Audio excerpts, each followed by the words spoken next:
सिंधुदुर्गात सध्या फळांचा राजा असलेल्या आंब्याचा हंगाम जोरात सुरू आहे। येथील बाजारपेठांमध्ये हापूस, पायरी, केशर आंबे विक्रीस आले असून खरेदीसाठी मोठी गर्दी दिसून येत आहे। त्यातही देवगड हापूस खरेदीवर नागरिकांचा अधिक भर असल्याचे पाहायला मिळत आहे। मात्र सिंधुदुर्गात काही ठिकाणी कर्नाटकी हापूस विक्रीसाठी आल्याचे दिसून येत आहे। देवगड हापूसच्या नावावर कर्नाटकी हापूसची विक्री होत असून यामुळे सिंधुदुर्गातील नागरिक आणि पर्यटनासाठी येणाऱ्या पर्यटकांची फसवणूक होत आहे।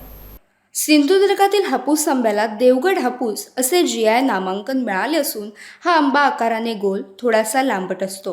यावर पिवळ्या लालसर छटा असतात। या देवगड हापूसची साल ही इतर आंब्यांपेक्षा पातळ असून याचा विशेष स्वाद ही त्याची खरी ओळख आहे। देवगड हापूस सारखा आंबा अन्य कुठेही तयार होत नाही। आज सिंधुदुर्ग जिल्ह्यातही परराज्यातून आंबा देवगड हापूस म्हणून विक्री होतोय। यामुळे आंबे विकत घेणारा ग्राहक फसला जात आहे। त्यामुळे ग्राहकांनी देवगड हापूसची खासियत लक्षात घेतली पाहिजे। होय, या ठिकाणी सिंधुदुर्ग जिल्ह्यातील देवगड हापूसच्या नावावर बाहेरच्या राज्यातून जो आंबा पिकवला जातो तो इथे देवगड हापूसच्या नावावर विकला जातो। देवगड हापूस म्हणून बाहेरून त्याला बॉक्स देतात, पण तो प्रत्यक्षात आंबा बाहेरच्या राज्यातला असतो आणि तो देवगड हापूसच्या नावावर खपवला जातो। खरं म्हणजे हे वास्तविक पाहता हे चुकीचं आहे, कारण देवगड GI नामांकन हे फक्त आपल्या सिंधुदुर्ग आणि रत्नागिरी जिल्ह्यातील लोकांसाठीच आहे किंवा बागायतदारांसाठी आहे आणि त्याला GI नामांकन जे मिळाले त्याला संपूर्ण म्हणजे त्याला आणखी टॅगिंगची सुद्धा व्यवस्था केलेली आहे। परंतु त्या असंही असताना आपल्या जिल्ह्यामध्ये सुद्धा बाहेरच्या राज्यातून येऊन इथे आंबा विकला जातो आणि सगळ्याच लोकांना ह्या हापूस आंब्याबद्दल, देवगड हापूसबद्दल जी काय वैशिष्ट्ये आहेत ती माहीत आहेत असं नाही आणि त्यामुळे ते लोक बाहेरचे लोक येऊन त्यांना फसवत आहेत। पण त्यासाठी देवगड हापूसला महत्त्वाचं म्हणजे त्याचा आकार साधारण म्हणजे गोल लांबट, थोडासा लांबट पण गोल असतो। त्याच्यानंतर त्याचा रंग बघितला तर असा पिवळा आणि लालसर छटा असलेली असतो।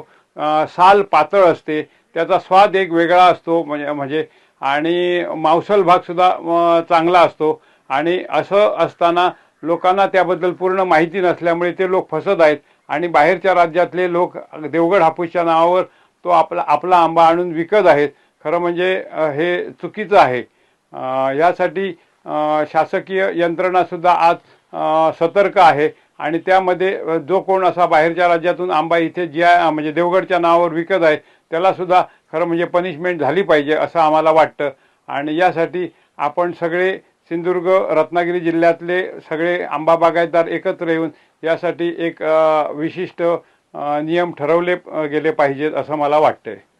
देवगड हापूसचा आतील आणि बाहेरील रंग हा प्रामुख्याने केशरी, तर कर्नाटकी हापूस हा आतून पूर्णतः पिवळा असतो। तसेच देवगड हापूस ओळखताना बाहेरील रंगावरून ओळखावा। सध्या या कर्नाटकी हापूसची विक्री मोठ्या प्रमाणात सिंधुदुर्ग जिल्ह्यात देखील होत असून त्यामुळे ग्राहकांची फसवणूक होत आहे। यामुळे ग्राहकाने विचार करून सतर्क राहून आंबा खरेदी करावा, जेणेकरून आपली फसवणूक होणार नाही। बाईट सचिन धुरी।